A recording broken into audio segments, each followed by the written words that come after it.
Why did Sean Connery, the original and iconic James Bond, refuse to return to the role despite being offered a massive payday? It's a question that has puzzled fans for decades. Connery's departure from the franchise, but the reasons behind his decision weren't just about money or fame.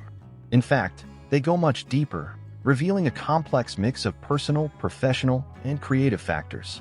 Let's dive into the real reasons behind Connery's refusal to reprise his legendary role as James Bond. Sean Connery's legacy as James Bond is undeniable.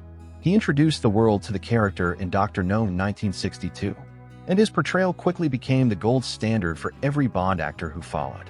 With his charm, confidence, and charisma, Connery made Bond synonymous with suave sophistication.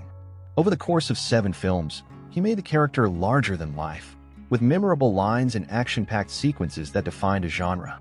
But as time went on, the role began to feel more like a burden than a blessing.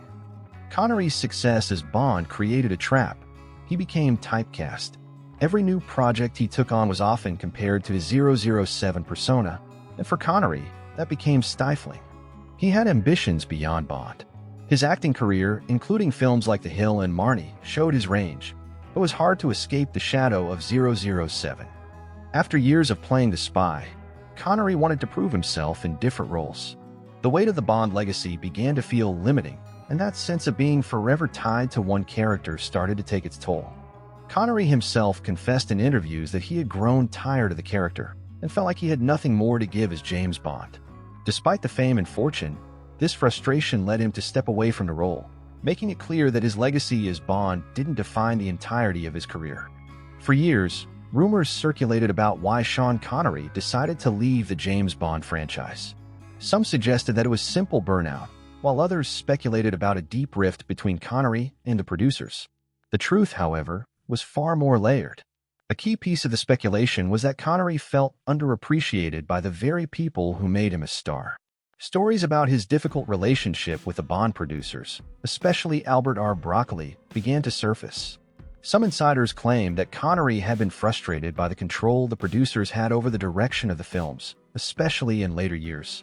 It wasn't just the creative limitations, there were reports of major financial disagreements as well. Rumors suggested that Connery was becoming disillusioned with how little he was paid compared to the profits the films were generating. With the Bond franchise becoming a massive financial success, Connery's desire for better compensation grew, leading to some explosive negotiations. The tension between Connery and the producers reportedly reached its peak when Connery realized he was seen more as a commodity than as an artist.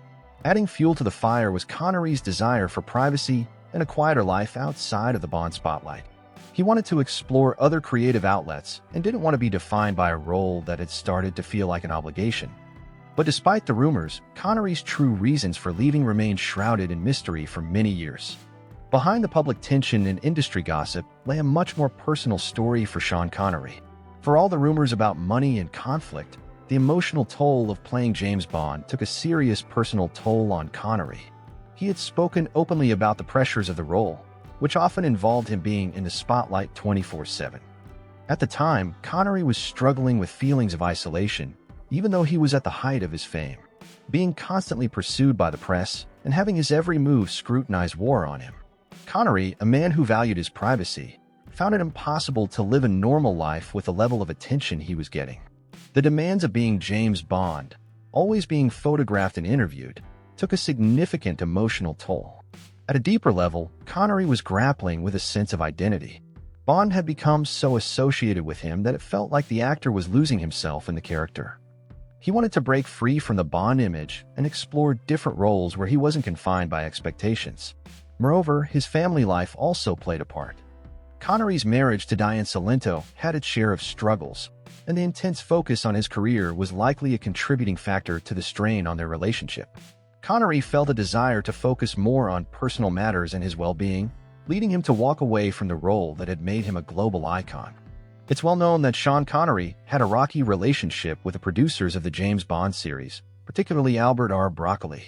By the time Connery left the series after You Only Live Twice, 1967, tensions between the two were reaching a breaking point.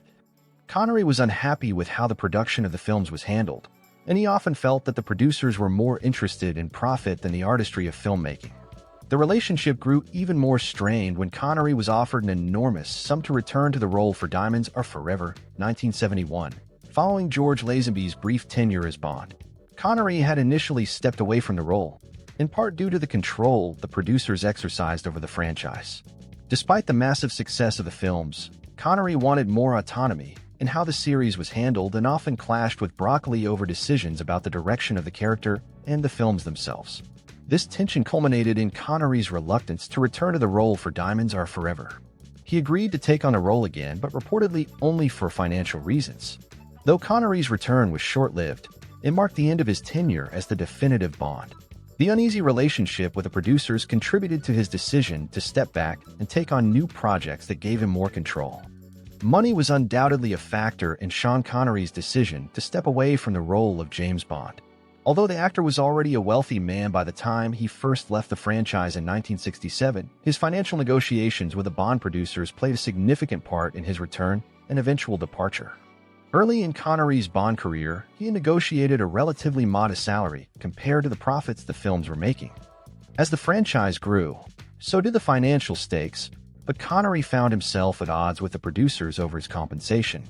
Stories about Connery's contract demands and his feelings about being underpaid circulated for years. While the Bond films were generating millions of dollars, Connery felt that his contributions to the series were undervalued. He had a deep sense of his worth and didn't appreciate being paid far less than what the franchise was earning. Eventually, Connery's frustrations came to a head when he was offered a large paycheck to return for Diamonds Are Forever. Though the paycheck was enormous, Connery's decision wasn't solely motivated by the money. It was more about respect. Connery wanted to ensure that his contribution to the franchise was recognized, and the financial aspect was part of that equation. He knew he was one of the most marketable stars in the world, and he wanted the producers to acknowledge that fact.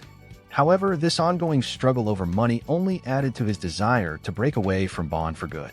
By the late 60s, Sean Connery was desperate to break free from being typecast as James Bond. While the role had catapulted him to global stardom, it also confined him to one specific image in the eyes of the public. Connery was ready to prove that he could be more than just the suave secret agent. His ambition for a more diverse career played a huge role in his decision to leave the Bond franchise. Connery had been involved in other films outside the Bond universe, such as The Hill, 1965, and Marnie, 1964, but it was clear that no matter what he did, he would always be linked to Bond. Despite the box office successes of Bond films, Connery began to feel frustrated with the lack of recognition for his other work. He wanted to challenge himself in new roles and explore different characters. This desire to break free from the Bond persona was a driving force in his decision to step away from the role. It wasn't just about the pressure of being Bond, it was about wanting to build a lasting career that showcased his true acting range. Connery knew that stepping away from 007 would allow him the freedom to take on more complex and varied roles that weren't defined by one iconic character. When Sean Connery left the James Bond franchise, the producers faced an enormous challenge.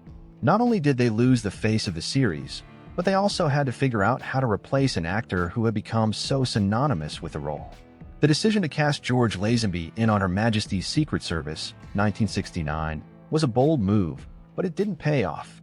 Lazenby's single appearance as Bond was met with mixed reviews, and many fans found it hard to accept someone else in the iconic role. This highlighted just how much Connery's portrayal of Bond had become ingrained in the franchise's DNA.